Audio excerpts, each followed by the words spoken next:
Hello everyone, MFPallytime here. Welcome back to the A through Z playthrough. Sorry for the slow turnaround on this set of videos. It was a bit of a week, to say the least. In today's video, we're taking a look at Stitches, my favorite character in the game.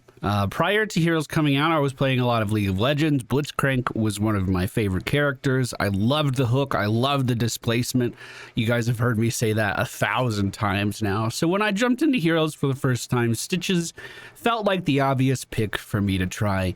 And I was not disappointed. Back in the day, this character had a generic talent called Sprint that could really up his movement speed. Of course, he had the fishing hook, which is built into his kit now. And he also had the ability to use Bolt of the Storm. We have some really early videos on this channel of me hooking a target on, I remember it so clearly actually, on Blackheart's Bay at the front towers, and then pulling them into our base by sprinting and jumping and doing all this ridiculous mobility that Stitches used to be able to do. That was nerfed many years ago, but the character we have today is still pretty fun. Stitches is sitting at a 47.76% win rate right now, with a popularity of 30%, 20 of that being picks and 10% of that being bans. Man, I just had a flashback. Stitches used to be able to stun with his slam.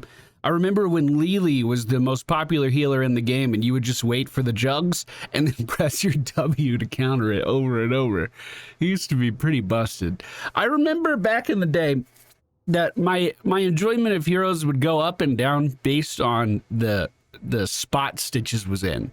Like, sometimes they would over nerf him and he wouldn't be that fun to play. Then we got a buff. It was like, wow, Heroes is my favorite game all over again.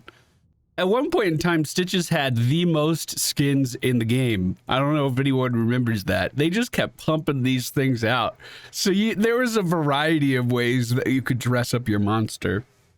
And for a little while, there was a plushie in the Blizzard store that was Stitches. And like, it had a removable hook and cleaver and all of that stuff. Blizzard just kept sending those to me. And I have a few dressed up for the holidays that we take out around the house. Like, I have a Christmas Stitches that they sent me, and it's really cute. Maybe I'll show you guys sometime. That's all packed away in the attic right now. You just have to remind me next December. Anyway, I don't know if this was a good intro or not, but I hope you guys enjoyed today's video. The matches this week were pretty fun.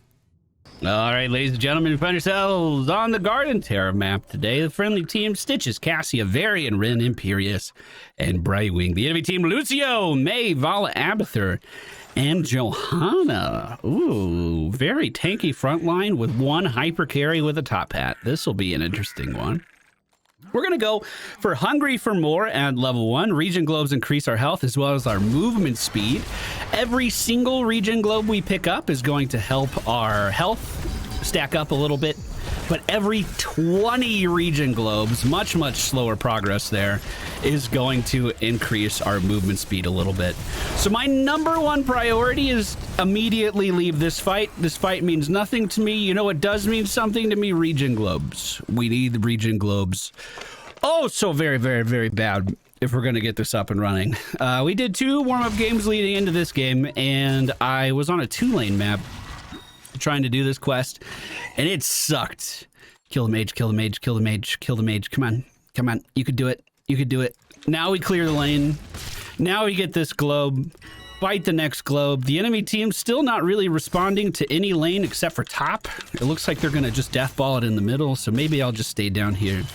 No, I'm not gonna do that. We'll let that shove in. That's a pretty big wave. That'll push into tower really nicely. We'll meet this follow-up wave in the middle lane and try to grab this globe here. And this is gonna be my main focus for the foreseeable future. I don't really care about team fights in between these. If I can get a pick here or there, then great, we get a pick here or there.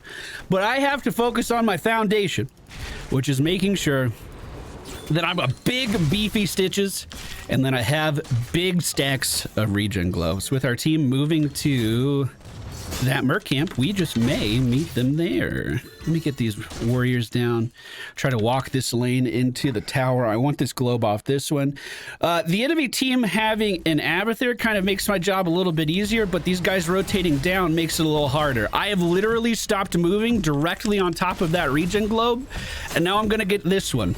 And there's nothing they can do to stop me unless they chase me down and kill me, which actually might happen. The Abathur top hat on Lucio is pretty scary at the end of the day.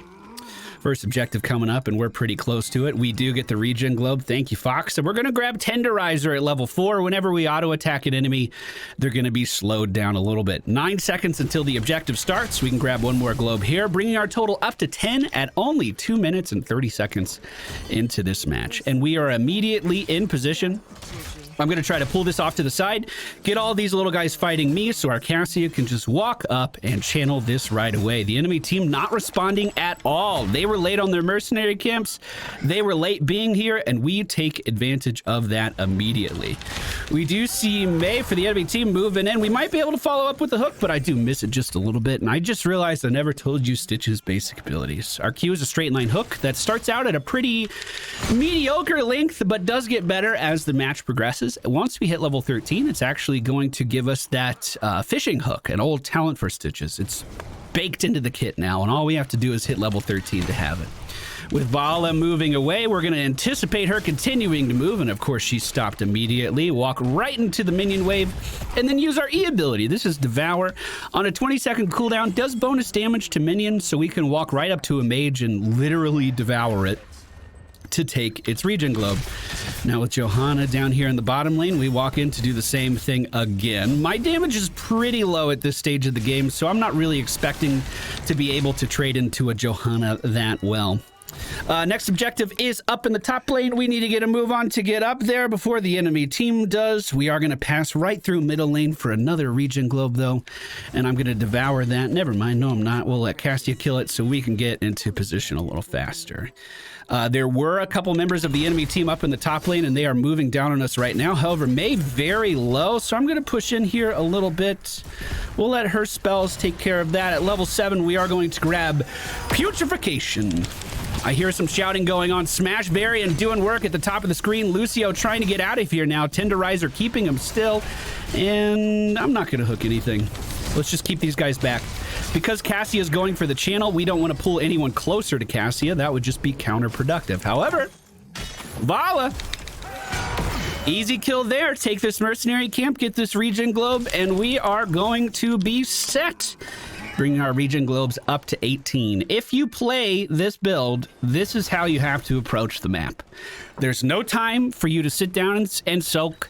There's no time for you to do anything except for focus on regen globes.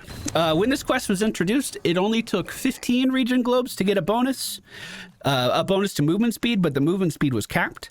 Now I believe it's uncapped. I'm not 100% on that. Maybe chat could back me up on that. But you have to get 20 regen globes before you get a boost of movement speed. So it's even harder to actually stack up the quest. Rotating middle, mage is already gone. Let's just slam this. We also have a trait that gives us vile gas whenever we take damage. There's a way to make it so it's whenever you deal damage as well. Our vile gas is also healing us at the moment. Regen globe here, we'll grab this, then we're right on top for objective. That's fantastic. The enemy team did take that mercenary camp a little earlier this time, so they're likely going to be moving in here right on time. In fact, they are. Lucio, the only one on point, so we can sit here and trade for a second. Varian should be rotating down. He is now. May polymorph, so we'll hit her with a slam. Vala going for a channel, trying to get close enough to interrupt, and we do. With the smash from Varian, we're going to own this place as well. Lucio running away. May intercepting that hook that was for him, but I'll take that kill too. And now that this fight's winding down a little bit, you know, maybe they don't need me here. We get this regen globe and then rotate back in for the channel. Our W ability is Slam. This used to have a fucking stun on it. Can you believe that? You used to be able to just smash your W and stun everything in the radius. Man, those were the good days. Those Those are the good old days. We're at 26 globes right now with the intention of always focusing on them. And you can see how long this actually takes to stack up. We have a couple of options for our ultimate. I think both would be good here. We could go for gorge, so we put one of the enemy team members in our belly. I think for smash, that makes a lot of sense too, for smash variant. If we can isolate a target, we should be able to just delete them from the game pretty quickly. As they're chasing me here, we're just going to grab Lucio, put him in the belly, and walk him right into our base, where he is going to be focused by all of those towers. If they push up too far into our area, that is our answer for it. Gorge is on a 70-second cooldown, 65-second cooldown.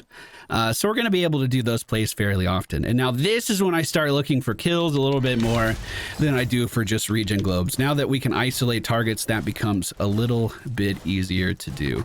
I'm going to run up and meet the next wave. We should be fine. We see 3 members of the enemy team on the map. I'm going to grab that globe and then immediately leave and grab this globe too.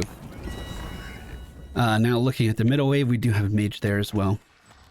So this is basically the loop.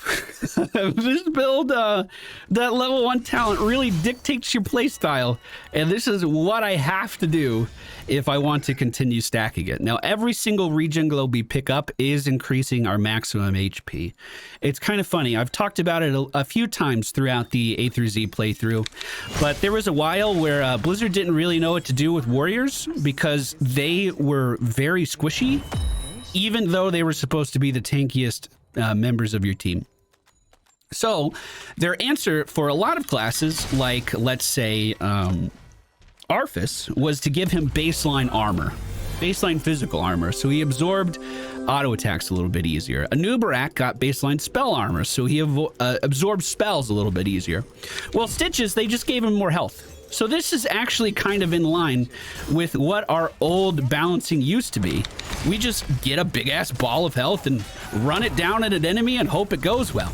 Pulling Lucio back into melee range, Varian smashes him down. Let's go help our Cassia. I'll try to tank these or at least kill him off pretty quick.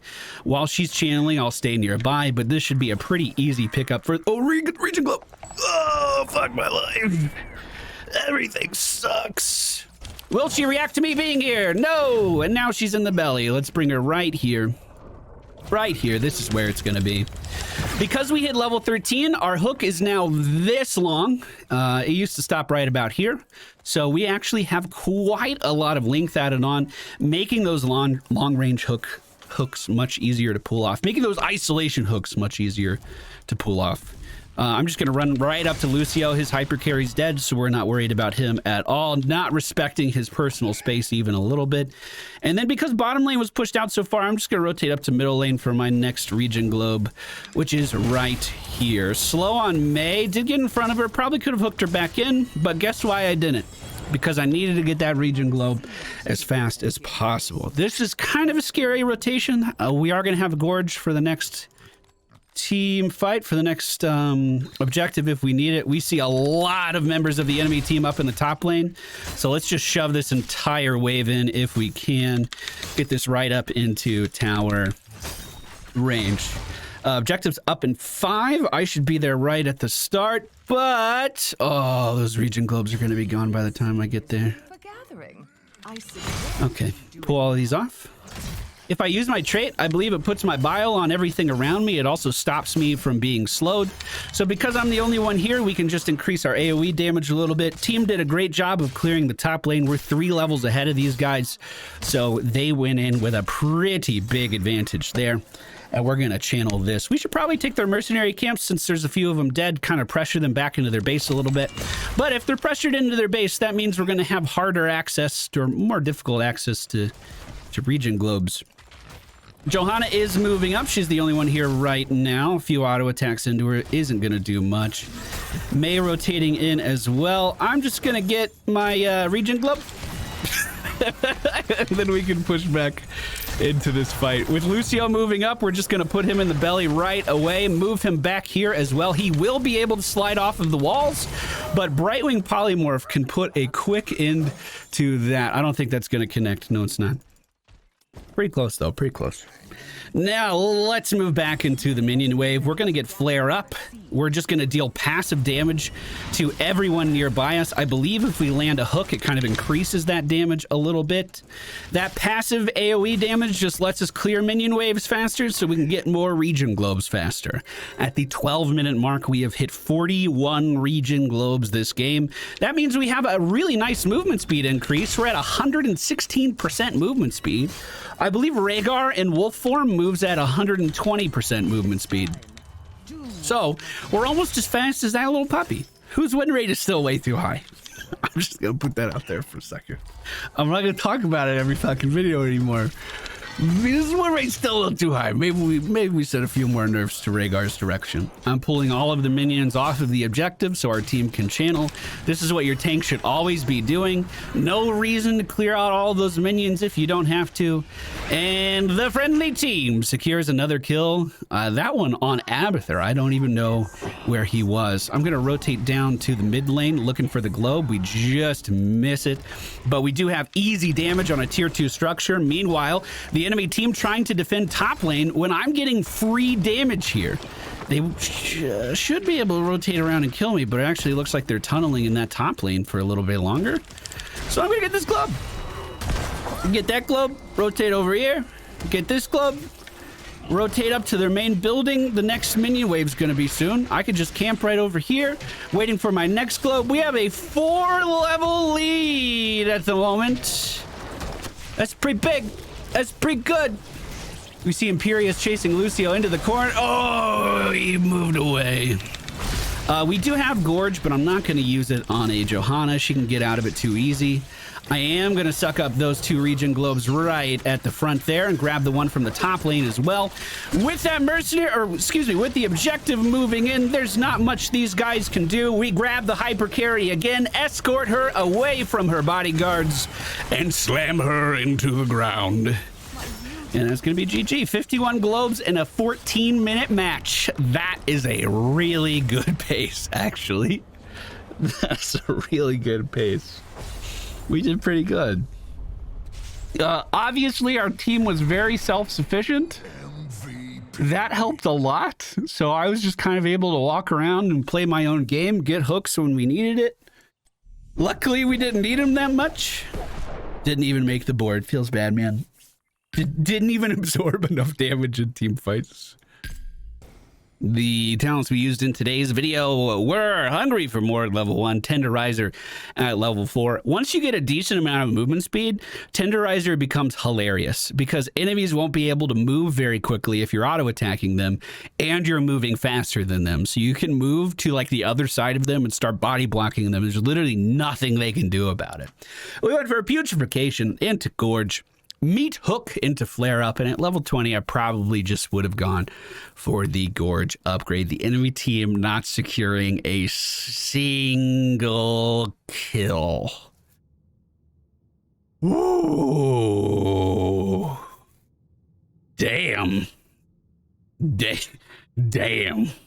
That's gonna do it for today's video. Hope you guys enjoyed it. If you did, please be sure to hit the thumbs up button. We'll be back soon with a look at Stukov. And I'll see you guys next time.